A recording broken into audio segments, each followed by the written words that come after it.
Are you willing to accept Christ's invitation to know Him more intimately, love Him more intensely, and follow Him more closely, and then go out into the world and live His good news? If you say yes, then you could be the 13th apostle. Join Dan Duddy and Tom Caffrey, the odd couple of Catholic radio, as they ride the radio waves 2 by 2 to share the goodness, beauty, and truth of Jesus Christ and His church. And now, ladies and gentlemen, the 13th apostle. We are in the interregnum. Welcome back, ladies and gentlemen, to another episode of the 13th Apostle, where we explore the good, beautiful, and true of the Catholic faith and the Catholic Church, and some of the majesty and the pomp. This is Tom Caffrey with my partner, Dan Duddy. How you, Dan? Hey, Tom. How are you? Welcome back. Yeah, thanks. It was, I'll tell the audience, you want to jump right into it? Yeah. My wife, Maura, and I had planned to go to the canonization for the wonderful young Saint Carlo Acutis, who was to be canonized last week. And the day before our flight, I received notice that our Pope Francis, had passed, which immediately made me think about whether we should leave the next day, not knowing if the canonization would be postponed.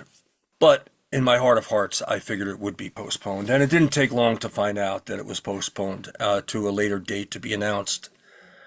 So we got on our plane and headed into Rome for not the celebration of a canonization, but for the funeral of our Pope Francis. And we attended the funeral.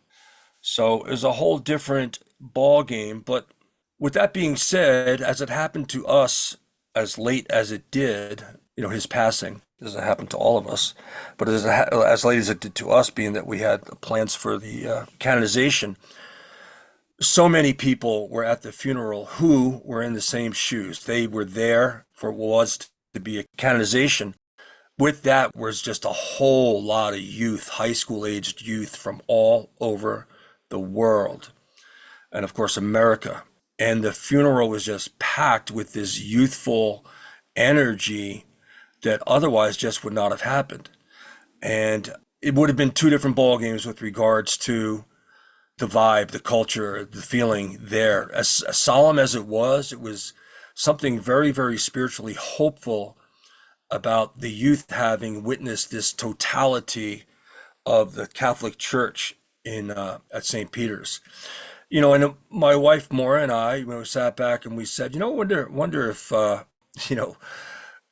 has these plans, and our youth are definitely, the answer, and they've got to come into this church without perhaps being swayed or tarnished by some of the feelings that we have about politics, world politics, and some of the controversies that have been talked about with regards to God bless our Pope Francis. It was just really, really cool to feel that innocence there, in the solemnity of the funeral itself. There were some political leaders there. I got a feel for how the people a couple 100,000 people felt about political leaders, because they showed them up on the large TV screens, and there was murmuring over one, and then there was applauding over the other, and you could see where people stood for the most part with regards to politics as well. I had no place, and it was just innocence on the camera people, just showing the VIPs, for lack of better terms, coming into the funeral to pay their respects to Pope Francis. Interesting how compelled the crowd was to express their feelings on these political leaders. Yeah. So it was a really crowded Rome. Yeah. Oh, yeah. You've been there, right? Yeah. Yeah. 2015, 2 years into his tenure, his pontificate. So you were going from Rome to Fatima, right? We were going to go to Fatima the last 3 days of our trip, of a 10-day trip, 7 days in Rome, and the last 3 were going to Lisbon, and then we were going to, get up into Fatima. But my good friend Tom Caffrey, that is, reached out, as you always do, and did some legwork for me that I never would have thought of. And you said, you informed us that Portugal and Spain, large portions of the whole country of each, and then some, were in the midst of a power outage. And we were to literally take flight, I think, that evening, right, Tom? And we found out by way of, getting into the internet and figuring out what was going on, that we weren't going to Lisbon. It was not going to be possible. We lost our flight. We lost our money for the flight. And, we fought that. Well, anyway, that we're not going to get the money back. But we wound up going to Naples, but instead of Lisbon. But the highlight of the trip really was in Rome. I loved Assisi, and you've been to Assisi.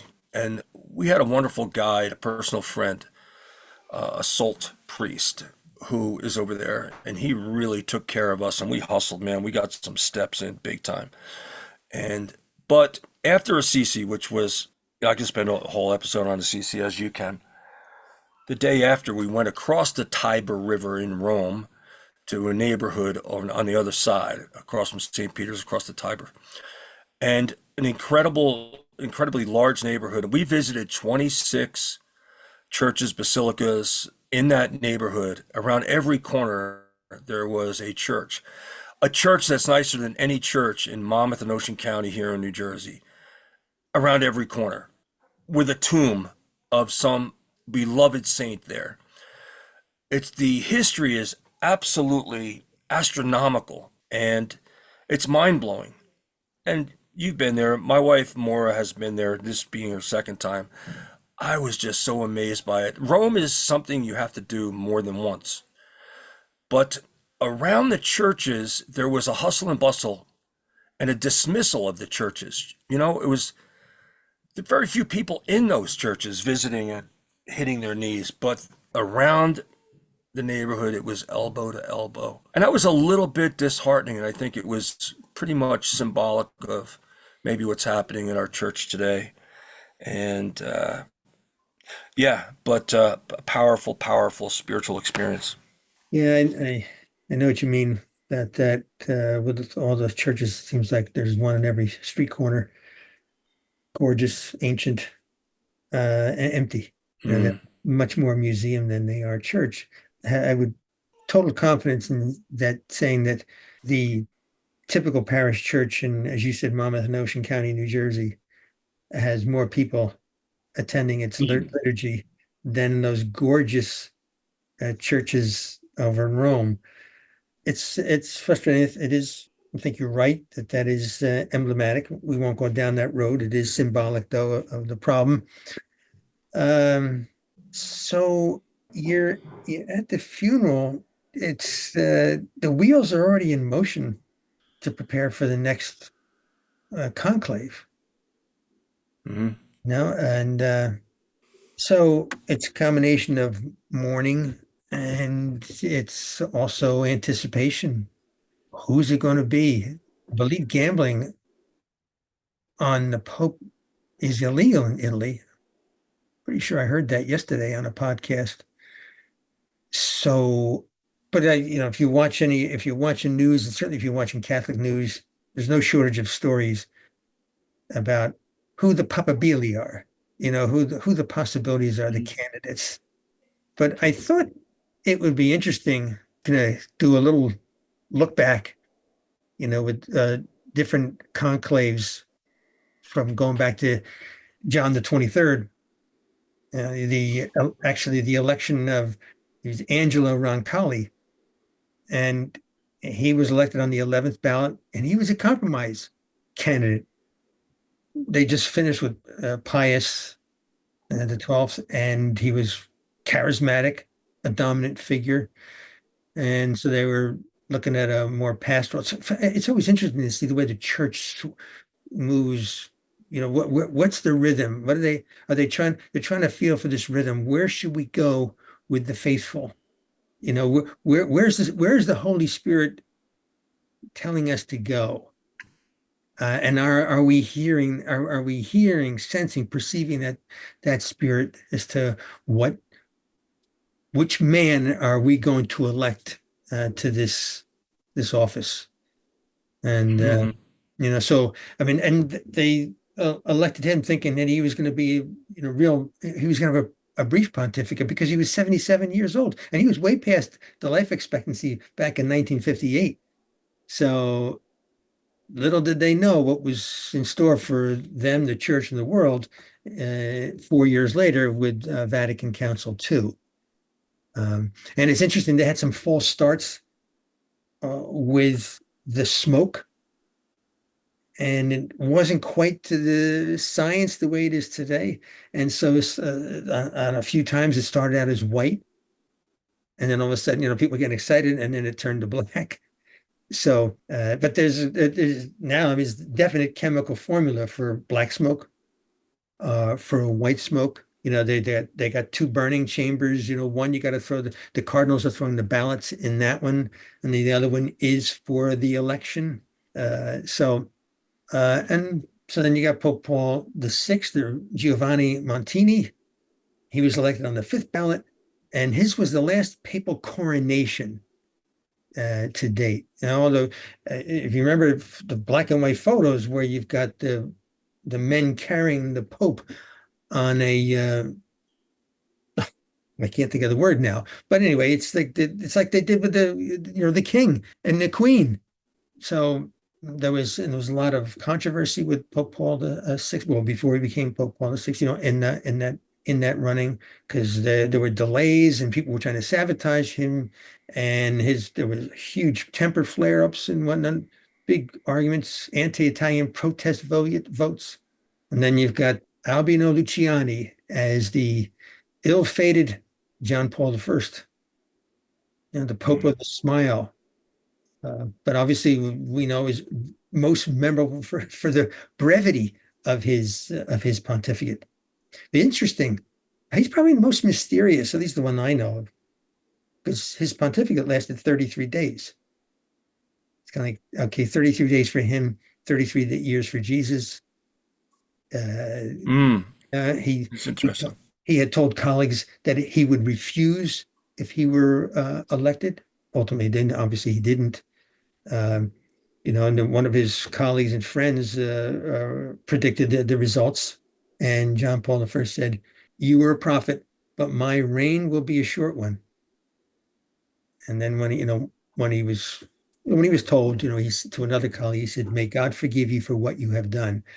So a lot of mystery about John Paul I. And I think the last thing about that conclave is that it's the only time where you had three future popes present. So, and then Carol Wojtyla, John Paul II. He was a compromise. And look, you never know. I mean, see, this guy, okay, he's a compromise. We'll compromise on him. It's like almost like they're not expecting much. And then you got John Paul the Great, right? I mean, he starts out as a compromise candidate, and Yeah. becomes John Paul the Great. Mm. You know, um, and Joseph Ratzinger. I right after the funeral, my friend who was doing that guide work for us, he invited us to lunch. We met him at lunch, and we ate lunch where Ratzinger used to eat lunch on a regular basis. In fact, Tom, we ate lunch where Ratzinger sat. He had his table, as you would think he would, and literally sat where he used to sit. And it was a German restaurant, which is fitting, of Now course. we're doing a Zoom, Dan, right? So can you show me the chair? I know you brought that. I know you brought that chair home. A Jersey guy would steal that chair, yeah. But yeah, that's funny. There was a gentleman there that my friend had invited in with us, so the four of us are at the table, including Maura, my wife. And this gentleman was directly involved with working on a daily basis, elbow to elbow, with Pope Francis and his men, his coordinators, and so forth. And he was an Oxford professor, bright as all heck, a journalist. In fact, I think we may have used one of his articles for research when you and I did an episode years ago, but that still remains to be seen. But we talked about it as a definite possibility. So he's an event coordinator, hospitality, and a journalist and an Oxford professor. And we got to talking about, who's going to be next. Somebody popped the question. And the guy is truly an insider, and he knows about where people lean, where the Cardinals might lean. Some Cardinals might lean this way. The Italian Cardinals might lean that way. And he put his money on Cardinal Luis Chito Antonio Tagle, Tagle, 67 years old. He's Filipino. He said it would either be him or, I'm thumbing down, Cardinal Turkson, Cardinal Peter Kadwo Apia Turkson, 76 from Ghana. So, and he talked about, for lack of better terms, politics doesn't have to be a bad word, but, and he just felt that they were going to be really, really good fits, whereas I believe it's Tagley. Tagley, thank you. Thank you. Yeah, Tagle. Yeah, I only heard it once with him, and then I immediately looked it up when I was with him. So yeah, they refer to him, popularly referred to as the Asian Francis. So, he comes from, I guess, a certain slant that, one might say Francis came from. He's opposed to abortion, but he's very dedicated to social justice causes like migration and poverty. And he's pushed for a less harsh stance on gay people, divorcees, and single mothers. So they see him maybe sliding in, without too many wrinkles from maybe some of the things that we've seen, and the inclusivity. Whereas Turkson, on the other hand, he's one of three prominent African front runners. He's from Ghana. He's seen as the more moderate and much more suited to diplomacy. He's quite conservative, particularly when it comes to the position of women in the church and same-sex marriage. So I found that to be interesting from a guy who's there and talks a lot to the Cardinals. The guys who are going to place the votes. Yeah. Yeah, I mean, it's understandable that the emphasis seems to be, or there's definitely some emphasis, a lot of emphasis on the Asian and African church, because Yeah. that's where the faith is growing, unlike in the West. I think my favorite, only because of his name, is Pier Battista Pizzaballa. So I think that he's in the Holy Land. Apparently he's lived most of his life, or a big portion of his life, in the Holy Land, and obviously to deal with all the three Abrahamic faiths, the intersection in that area. Maybe he's got the diplomatic chops, well, to conduct the office, maybe similarly to how Francis did. So, we'll see. It's a roll of the it's in our thinking, it's a roll of the dice. Of course, it's not the roll of the dice. We'll see. We say that the Holy Spirit, it's like how many times we say, okay, God's will, God's will. But, man has free will, and there have been bad popes. That's not to say that the Holy Spirit guided them the wrong way. Of course not. Maybe Yeah. the Pope started out the right way, but got lost along the way. Yeah, who really knows what really is the right way or wrong way, unless it's drastically one way or the other. Well, pick a name. Who are you going with? What's that? Pick a name. Who are you going with? You got me interested in Pizzaballa, the man you just talked about. He's 60 years old. You must be I think, hungry. huh? You Yeah, I'm must be hungry. hungry. It reminds me of pizza I had in Naples. He's 60 years old, much younger than Francis. I'm actually bringing that out right now, looking at it. Boots on the ground. He's got a great understanding of the Palestine-Israel conflict. So he's really a pope for the times, like now. So he's interesting. I'm going to go with Tagley. I think the country, the Philippines, it's literally 95%, I think, Catholic, practicing Catholic, and that's where he's coming from. I don't see an African yet, although I did really at one point Cardinal Sarah, but he's up in age now. I think he's almost 80. Yeah. So I think they're going to go with a young guy. That's what I think. I think age is a factor. All right. I'm going to say, so you're going to go with the Filipino. I'm going to go with an African. Oh, you are? Yeah. So, these are all partly, it's, partly just a feeling, a very unscientific feeling. And I think a little bit of a hope too. I think that I mean, you look at the cardinals that Francis elected, and I mean, yet named to gave the cardinalate to. They're from all over the world. I mean, it's the most diverse cardinalate in history, and so a lot of people are concerned. Well, is it going to be they want to carry on the Francis papacy? And of course, that's not the way it should be. It's not that. It's not the man's church. It's the church. Yeah, the Holy Spirit. Yeah. We're carrying on we're carrying on the church legacy, and so I think, and plus, a lot of them don't know each other. I mean, again, they're from all over the world. A lot of the Yeah. developing countries, right? So they've never met. Well, that's what they say. The main part of the conclave is getting together and getting in that room together and coming to know each other before they really get down to brass taxes. That side of the political realm is really important too, where they come to know each other, what they're about, why they're there, remind each other why they're there, but get to know each other personally is really important to the conclave. To I'm your trying to point. remember the phrase. If somebody who goes in thinking they might be Pope, they come out as a cardinal. So, Yeah. I mean, Yeah. it's hard. I don't know how they not think about it. I mean, those who, they hear the buzz and, it's one thing to be here that you might be the starting quarterback. It's another thing to hear that Yeah. you might be But then the Pope. Pope, right? That's pretty heady stuff. Yeah. Yeah. Nobody's capable. You read these biographies But on these popes, they all don't yeah, your buddy. they don't want it. And it wasn't just John Paul I. They don't want it. Don't want it. Who wants that burden? But that's one of the reasons I think They don't Francis. want it. That's a common theme of the articles I've read. Yeah, I can see you. Yeah, it's a You're like lot a of work. John the It's a lot of 23rd to burden. me. You're like a John the 23rd to me. How's that? I don't know what that means. Tell me Well, why.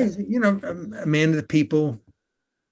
Uh, just, I think he was just I don't know. Are you diplomatic though? And he was diplomatic. Are you diplomatic? It depends. Maybe it depends on who you're around. Like, who's Wait more a minute. diplomatic? What's that supposed to mean? Who's more diplomatic? I'm a You or Laura? chameleon? Oh, Moore's got no diplomacy in her whatsoever. See, so it My wife? depends. It depends on who you're around. Maybe you might like if you're around me, you're not diplomatic. But when You you're don't around think so? Laura, you're diplomatic. You have to be. You have to be tolerant, right? To be a diplomat? I You would got to be say flexible and that. tolerant. Yeah, I'd say flexible. Tolerant. Obviously, as a Catholic, you're not tolerant to heresy or anything like that. But No, but I have to be tolerant to be around you. I knew it. See, So I knew it. I'm diplomatic around you, Tom. I accept you, You just as painful as it demonstrated is. that. Oh gosh. All right, so we're gonna wrap it up. Uh, So you're going with Tagley. I am. Yeah, thanks for reminding me how that's pronounced. You better be right, because I'm going to start saying Tagley. I hope I am, but you'll find out. Just go, go out into the public square. Wait, Yeah, I thought I was being elected Pope, but somebody spelled my name wrong. you're, you're setting me up too. Why am I even trusting you in front of a whole listening audience? They're like snickering. Ah, gosh. Tom's got Duddy calling him Tagley. No. Okay. Well, I'm glad you went over there. Yeah, these are unbelievable experiences. They're overwhelming, life-changing, and they keep coming at you. The trip is going to unfold, more and more for you, and you'll reflect back on it. You'll read something and say, "Oh yeah," and oh, I was there. I'm going to think about that. And so that's Yeah, the thing. it's already happening too. But yeah, I definitely want to go back. I want to go back for the actual canonization of Carlo. We did go to his tomb. I know we're wrapping up, but we did go to Carlo's tomb, and it was just an outstanding experience. Oh, Yeah, beautiful. yeah, That's outstanding. nice. I'm So glad you mentioned just that. the hope that comes from the youth is just so exciting. Yeah. Came in droves upon droves. Great. All right, buddy. Where are we at? Next, Danny. We're good? All right, folks, stay tuned for the Angelus and your prayer intentions with our friend Peter and Jemmy. WQPHradio.org. Thank you, ladies and gentlemen. God bless you, Danny. God bless you, Tommy, and God bless you all. Thank you for listening to the 13th Apostle with Dan Duddy and Tom Caffrey. For more information on Dan, visit his website at www.danduddy.com or email dcduddy@gmail.com. Tom's website is faithpilgrims.com or email trcaffrey@faithpilgrims.com. How about you? Will you be the 13th Apostle?